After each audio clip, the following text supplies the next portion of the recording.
So one of the tools needed for some of the courses in the CS department at MVNU is an application that can connect to remote systems. For Windows systems, PuTTY is a free and open source terminal emulator that allows those connections to take place. It can connect to remote systems using a variety of different network protocols, but the one we'll use in this video and you'll use for this course and your other courses within the department is Secure Shell Host, or SSH. We simply begin by tapping on or clicking on the Start button and then navigating to the location where the PuTTY application is installed. So on Windows 10, we can either just start typing the name of the application and find it. We can navigate the list of applications until we find it and then start it up this way. Or if we have it pinned to the Start menu, we can then just navigate to wherever we have it installed, and that could vary depending on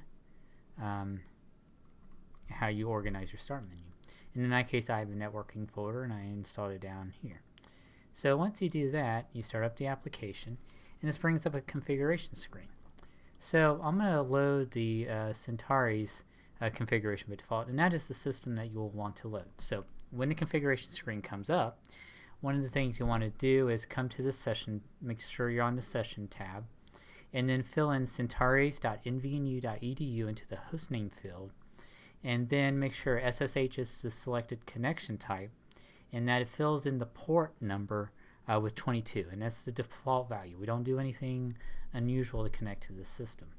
You can also use cs2.mvnu.edu if this other hostname configuration causes you issues. So, and we'll leave the public IP address out for this purposes of this video, but you can find it on our internal website.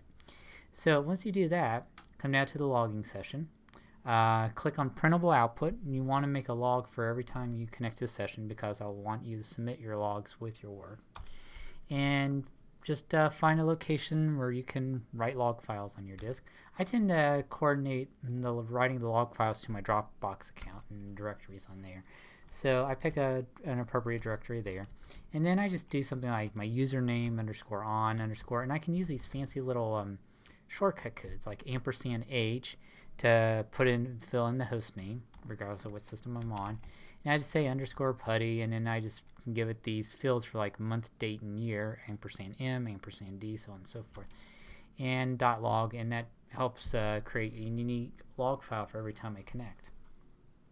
So after I do that, and I have my session, I have my logging information, I want to come down to my data field, and I can fill in some details. And in this case, I can put in an auto log on username, so it'll fill in your username that you've been assigned for this course if you type it in right here. So if it had been specified, I could have said just use my system username, which in this case happens to be the same thing, and that would work out. Or I can have it prompt. So if you leave it blank, it'll always prompt you for your username. So, and that should be good enough to get you started. There's a bunch of other things that you can configure to your personal preferences, but I'll leave that to you to figure out. So once you do that, make sure you put in a name for your saved session, then click on the Save button, and then you're good to go. Click on Open. It'll come up. It's going to ask you for your password into the system. So I'll just give that right now. And then it logs you on, and you're done.